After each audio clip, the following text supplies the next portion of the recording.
Hi food lovers, மீண்டும் உங்கள் அத்தனை பேரையும் லக்ஷ் போஜனாவிலே சந்திப்பதிலே மகிழ்ச்சி. நீங்கள் என்னன்னு கேட்டிங்கன்னா, முருங்காய் வச்சு ஒரு ரசம் ஃபென்டாஸ்டிக்காக இருக்கும். இதை நீங்கள் சூப் மாதிரி எடுத்துக்கலாம், இல்லை சாதத்தில் கலந்து ரசம் மாதிரி எடுத்துக்கலாம். ரொம்ப நல்லா இருக்கும். வாங்க எப்படி செய்யலான்னு பார்க்கலாம்.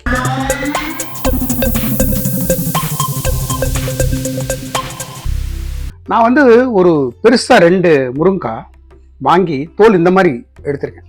அதாவது நீங்கள் முருங்காயை பாதியாக கட் பண்ணிவிட்டு இழுத்தீங்கன்னா இந்த மாதிரி நார் பகுதி மேக்ஸிமம் வந்துடும். ஸோ அந்த மாதிரி நார் பகுதி எடுத்த முருங்கைக்காய் எங்கிட்ட தயாராக இருக்குது. நான் குக்கர் வச்சுருக்கேன். குக்கரில் முதல்ல இந்த முருங்காயை சேர்த்துறேன். 2 முருங்காய், 2 நாட்டு தக்காளி, 2 பச்சை மிளகாய், ஒரு சிறு துண்டு இஞ்சி. நான் தோரம்பருப்பு ஊற வச்சு வச்சுருக்கேன், ஒரு மேபி 2 டேபிள் ஸ்பூனு. கொஞ்சமாக மஞ்சள் பொடி, ஒரு அரை டீஸ்பூன் கல்லுப்பு. இதில் தண்ணி, நான் ஹாட் வாட்டர் சேர்க்குறேன். எல்லாத்தையும் நல்ல ஒரு கலந்து, இன்னும் கூட ஒரு 1/2 டம்ளர் தண்ணி. குக்கரை மூடி இந்த முருங்காயை நல்ல ஒரு 4 விசில் விட்டுறணும். குக்கரை மூடி ஒரு 4 விசில் விட்டுருவோம். விட்டதுக்கப்புறம் என்னன்னு பார்ப்போம். விசில் அடங்கினதுக்கப்புறம் பார்ப்போம். இப்போ நம்மளோட குக்கரு சவுண்டு வர ஆரம்பிச்சிருக்கு. நான் 5 சவுண்டு குக்கர் விட்டு நல்ல ஸ்டீம் அடங்கியிருக்கு. ஓப்பன் பண்ணுற பாருங்க. இந்த மாதிரி எல்லாம் நல்லா குழசில் வந்திருக்கா. என்ன பண்ணலாம், முருங்காய் இருக்குல்ல, முருங்காய் இப்படி சேருங்க. பருப்புலாம் வந்தால் கூட பரவாயில்ல, சேருங்க. இந்த மாதிரி முருங்காயை மட்டும் எடுத்துருங்க. இந்த முருங்காய் இருக்குல்ல, இந்த மாதிரி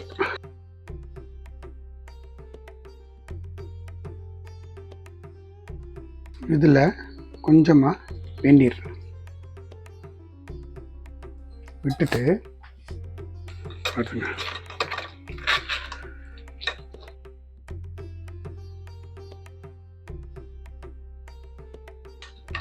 மாதிரி எவ்வளோ ப்ரெஷர் கொடுத்து அந்த முருங்காயில் இருக்கிற ஜூஸ்லாம் எடுக்க முடியுமோ எடுத்துருங்க. இன்னும் கொஞ்சம் வெந்நீர்.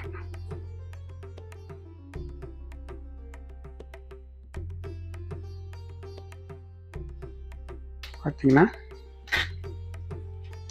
இந்த மாதிரி நல்லா ப்ரெஸ் பண்ணி கீழே ஃபுல்லாக எடுத்துருங்க. வெறும் சக்கையை மட்டும் எடுத்துருங்க. டவுட் இருந்தால் கூட இந்த மாதிரி ஒரு பாத்திரத்தில் கொஞ்சமாக தண்ணி விட்டு, பச்சை தண்ணி விட்டு, இந்த மாதிரி நல்லா கையில் புழிஞ்சிருங்க.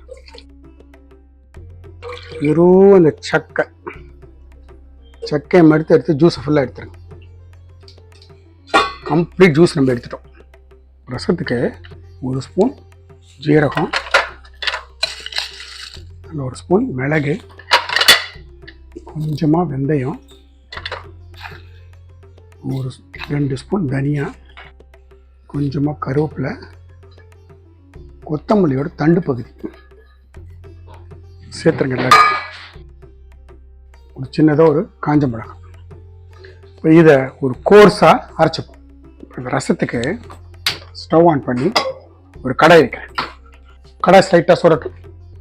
நம்ம வச்ச கடாய் சுட்டுட்டு நான் 1 டீஸ்பூன் கடலெண்ணெய் சேர்த்துக்கிறேன்.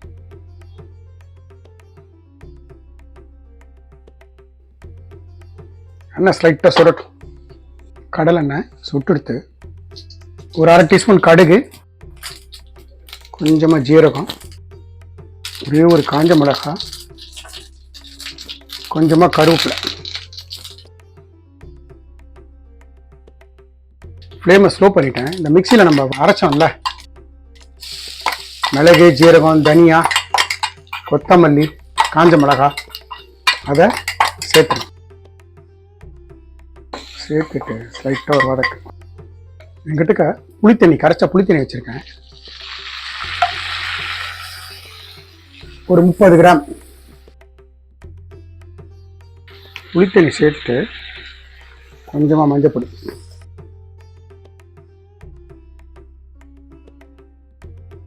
மிக்ஸி ஜார் அரைஞ்சி ஒரு 1/4 டம்ளர் தண்ணி, நல்லா ஒரு கொதி வரட்டும்.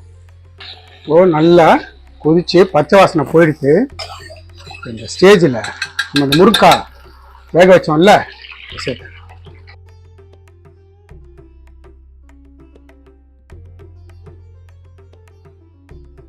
கொஞ்சமாக கொத்தமல்லி, கொஞ்சமாக பெருங்காயத்தூள். நான் டேஸ்ட் பண்ணி பார்த்தேன், எனக்கு ஒரு உப்பு தேவைப்படுது. உப்பு இப்போ இது ஒரு நல்ல கொதி வரட்டும். கொதி வந்தால் நம்மளோட முருங்காய் ரசம் தயார். இதை நான் சொன்ன மாதிரி சூப்பு மாதிரி எடுத்துக்கலாம், இல்லை நல்ல குழசலான சாதத்தில் போட்டு கலந்து சாப்பிட்டு பாருங்க. அந்த முருங்காய் வாசனோட ஃபென்டாஸ்டிக்காக இருக்கும். நல்ல ஒரு கொதி வரட்டும்.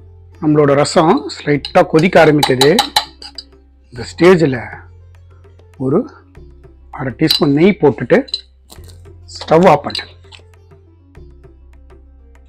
நம்மளோட முருங்காய் வச்சு செஞ்ச ரசம் தயார். எப்படி இருக்கு பாருங்க, ஃபென்டாஸ்டிக்காக இருக்கும். உங்களுக்கு விருப்பப்பட்டீங்கன்னா அந்த நம்ம ஜீரகம், மிளகு, கருவேப்பிலை, புதினா, கொத்தமல்லி எல்லாம் போட்டு அரைச்சோம்ல, அப்போ 2 பல்லு பூண்டு வச்சுக்காங்க. நான் வைக்கல, விருப்பப்படுறவங்க வச்சுக்கலாம். நம்மளோட முருங்கைக்காய் ரசம் தயார். நம்ம முருங்கைக்காயை வச்சு செஞ்ச ஒரு ரசம். இதை நம்ம சூப் மாதிரியும் எடுத்துக்கலாம், சாதத்தில் கலந்து ரசம் மாதிரி சாப்பிடலாம். மழை காலத்துக்கெல்லாம் ஃபென்டாஸ்டிக்காக இருக்கும். நான் எந்த மாதிரி இன்க்ரீடியன்ஸ் போட்டு எப்படி செஞ்சனோ அதே மாதிரி செய்யுங்க. எனக்கு கிடைச்சது எக்ஸ்பீரியன்ஸ் உங்களுக்கும் கிடைக்கும். இந்த வீடியோ பிடிச்சிருந்தா லைக் அண்ட் ஷேர் பண்ணுங்க, உங்க ஃபேமிலி அண்ட் ஃப்ரெண்ட்ஸ்க்கு ரெக்கமெண்ட் பண்ணுங்க. மறக்காம நம்ம சேனலை சப்ஸ்கிரைப் பண்ணுங்க. அப்படி சப்ஸ்கிரைப் பண்ணும்போது பெல் ஐக்கானை கிளிக் பண்ண மறந்துடாது. நம்ம லக்ஷ்போஜன சேனலில் நிறைய பேர் பார்க்குறீங்க. இன்ஃபேக்ட் நம்மளோட ஒரு வீடியோ தவளை அடை கிட்டத்தட்ட 1 மில்லியன் வியூஸ் போயிருக்கு. பட் அந்த அளவுக்கு நம்மளோட சப்ஸ்கிரிப்ஷன் இல்லை. நிறைய பேர் கிட்டத்தட்ட 53% சப்ஸ்கிரிப்ஷன் இல்லாமல் பார்க்குறீங்க. தயவு செஞ்சு சப்ஸ்கிரைப் பண்ணிட்டு பாருங்க. உங்களோட சப்ஸ்கிரிப்ஷன் இன்னும் நிறைய வீடியோஸ் எங்களை போடுறதுக்கான உத்வேகமாக இருக்கும். Thanks for watching my all videos. Lakshman signing off from Lakshbhojan.